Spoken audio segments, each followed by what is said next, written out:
this is the first time ever where some of these natural ingredients, by using modern scientific methods, to demonstrate that it can actually extend lifespan. Scientific experiments at academic and commercial labs show that our genes do not control our fate. Our research is beginning to reveal the reality that the aging process is most likely a symphony that is being played in the body. And in order to play that symphony extremely well, you need an orchestra of genes being somewhat cooperating with each other to make sure that the aging symphony doesn't get out of tune. Gene expression technology is revealing a path to healthier lives for all of us. But there is a catch. With the world swelling to over 7 billion people and many developing severe conditions in their later years, two experts are turning to mankind's closest relatives. And helping them is a tiny technological invention.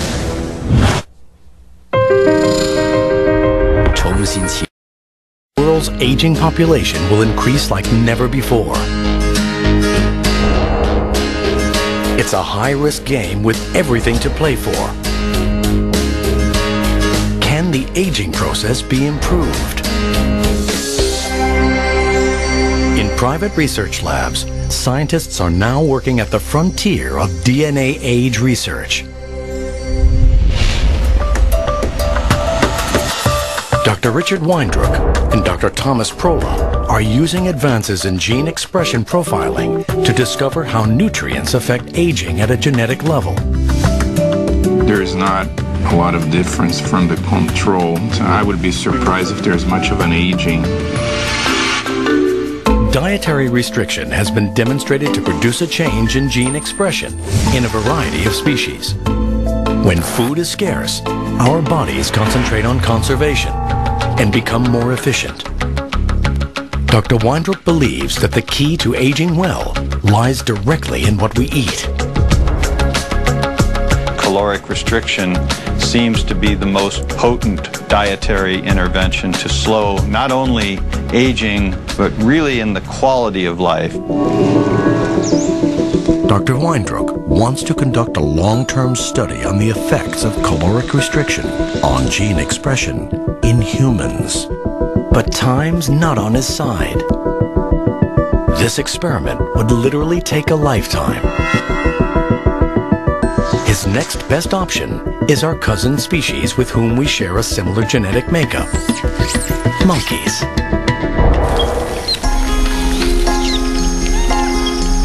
In 1989, 76 healthy rhesus monkeys were divided into two groups. One group was allowed to eat freely, while the other was put on a ration diet. The results of his research have been published in prestigious scientific journals. We gradually restricted the ones assigned to the caloric restriction group by 10% of the caloric intake for the first month, another 10% for the second month, and the third month began the final level of a 30% lowering of calorie intake. This scientific research was without guarantee of any significant results. But Dr. Weindruck persisted. Rhesus monkeys can live up to 40 years. That's a long, long time to wait to get a result for an experiment. But Dr. Weindruck and his team were determined to better understand the benefits of caloric restriction. Over the years, they monitored the monkeys and reviewed changes in health and signs of aging. After 2 decades of research, the results are stunning. The diet-controlled monkeys are healthier and living up to 20% longer. Results show that the caloric-restricted monkeys have an astonishing 3-fold decrease in age-related diseases. It's through gene expression profiling that scientists can determine how caloric restriction has improved the primate's aging. The effects of caloric restriction are clearly dramatic. Finding that these effects occur in primates and therefore most likely also occur in humans is really a major breakthrough. But there is a big obstacle. Because the research on monkeys takes so long, Dr. Prola and Dr. Weindruck decide to simultaneously work on gene expression in mice. This allows them to conduct more studies in a relatively shorter period of time. Dedicating decades of research work to a single experiment has been daunting, but now an even bigger challenge lies before them. When you think about the fact that we use a large number of animals, these numbers quickly add up to hundreds of millions of data points. The results are gathered together to create one of the world's largest aging and caloric restriction gene expression databases. With millions of genetic data points, a solution to accessing all this information is found in a single powerful database that employs cutting-edge gene chip technology. A powerful new tool in gene expression profiling. Each chip contains all 20,000 plus genes in the mouse genome. This database allows scientists to interpret their findings on a global scale. The gene chip technology is basically a way to monitor the expression of thousands of genes at once. This was the first study to use gene chips to study aging. This new technology provided a global view of gene expression activity. I think without the existence or the development of gene chip technology, we will not have the tools to even begin to understand what all the genes do inside our body. They're searching for nutrients that imitate the positive effects of caloric restriction, but without restricting calories. One compound that's proving to be successful in trials is a substance found in red wine, known as resveratrol. What we're trying to do at LifeGen is to identify nutrients that have this ability of caloric restriction to change the activity of genes in a way that will slow down the aging process.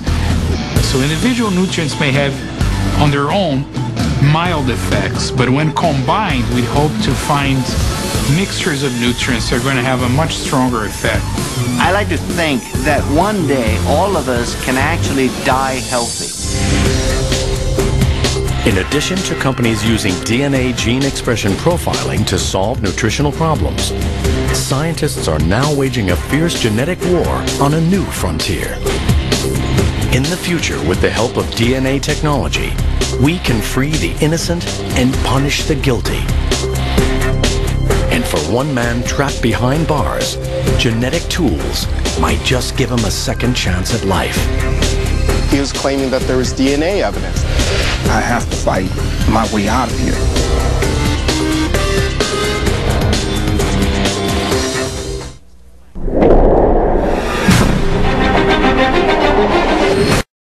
By mapping uncharted areas of our DNA, we are opening up new frontiers for healthier and longer lives.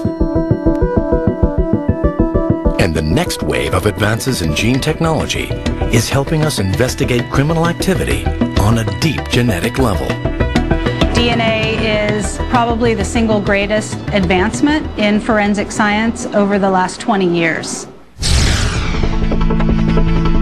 Testing DNA evidence has become supremely important, especially when there are men who may be factually innocent and sitting on death row right now. California, 1986. A woman is seriously assaulted and robbed at gunpoint. A man is charged, found guilty, and sentenced to 47 years in one of America's most dangerous jails. But there is a twist to this heinous crime. The man convicted is called Herman Atkins, and Herman is innocent. And I think about what my father used to always say. You know, he used to always tell us, America has the best justice system in the whole wide world. I threw that notion out immediately. Robbed of his freedom and torn away from his family, Herman goes into a downward spiral. Yeah, I became very hostile and bitter. I had determined from that point on, okay, I have to fight my way out of here. Herman hears about a legal group. They're called the Innocence Project. The Innocence Project frees the wrongfully convicted. We work on cases through investigation and through testing of old evidence to prove that someone did not commit a crime. Herman sends them a letter. This might be the last chance to clear his name. In his case, he was claiming that there was DNA evidence that could exonerate him. And there, the task was to find the evidence, test it, and see if it matched him or not. The Innocence Project starts to look at the evidence. But it's a long, nerve-wracking wait for Herman. I didn't want to get my hopes up high because I understood that evidence is easily destroyed. For many years, Herman waits, and then, finally, a discovery. The victim's clothes. The human DNA sample is now a decade old. Will it have survived? The key to Herman's fight is in the power of DNA testing. DNA definitely makes our world safer. Over the last decade, we've seen our case growth go up about 800%. So the challenge has been responding to that tremendous pressure for additional testing. Today, there is a new approach to gathering genetic information. There's a genetic diagnostic kit called Global Filer. The new genetic technology is twice as fast as previous kits. And it can even sequence microscopic DNA samples that are decades old. Global Filer is really designed to capture the maximum amount of information from very challenging samples, even those that have been exposed to very harsh environmental conditions. Sunlight, bones that have been buried in the ground. So it's very important for the chemistry to be able to overcome any other environmental contaminants that might be present in the evidence.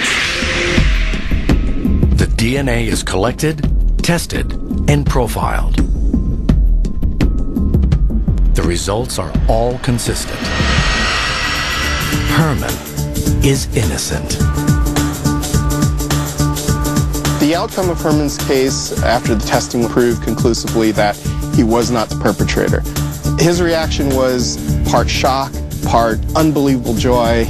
I think it was something that he waited for 12 long years. He was just so glad that DNA testing had progressed to the point where it could prove he was wrongfully convicted.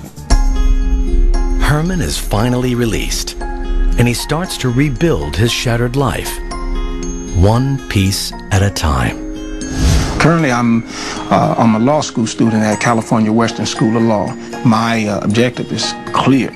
I want to get laws changed. I want to represent the very individuals that I know for a fact are in prison for crimes that they didn't commit.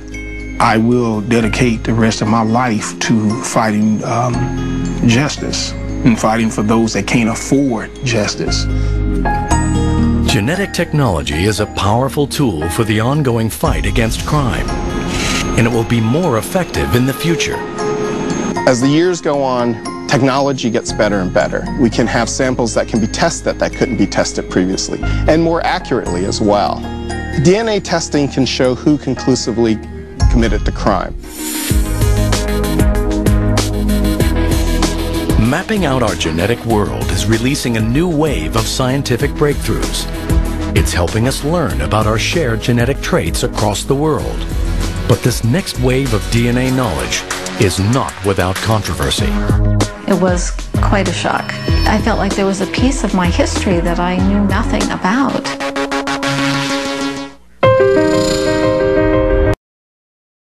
Power of DNA for a better future. For one woman, genetic technology allows her to explore an uncharted territory, her past. But there may be a catch. In California, Jolie Pearl wants to start the very personal journey of tracing her family's forgotten heritage. I wanted to find out more about my mother's past. She had a difficult upbringing. Her own mother's mother died when she was young. Jolie searches into her family's past. Her research leads her to an online personal genetics company, promising to help her uncover more about her ancestry. This type of service also offers to track down distant relatives and is fast becoming a major force in social networking. You are connecting with others on the basis of genetic information. In fact, we help people connect with one another who share these genetic segments. This is crowd sharing for those with a common ancestry on a global scale. It's pretty simple. Order a kit, then they put saliva into this little tube, send it back to our lab, and then wait to hear from us. Everybody has a different set of secrets hidden in their DNA. Accessing genetic blueprints in this way has drawn both praise and concern for how our DNA information could be used in the future. When you do something new, there are often skeptics and critics, so we've been cautious along the way because we know we're doing something so novel. You know, I do have concerns that DNA information could be used to exclude people from getting health coverage. You know, I think those are real concerns. But I think it's a choice. I want to know. Some people don't, and that's okay. You know, people can make their own choice about it. For Jolie, the curiosity to search deeper into her family's ancestry proves too strong to ignore. I decided to begin exploring in more detail the area of the website. A little prompt came up and said, find your relative. And there was a little warning that came up too, and it said, be aware that the results of this query may be upsetting or surprising. What popped up was a predicted match of a sibling. This revelation is equally shocking to Toronto native Neil Schwartzman. I got an email from somebody saying, I think you might be my brother. Jolie has uncovered a secret hidden deep in her past. She has a brother who was given up for adoption by their mother when he was just 10 days old.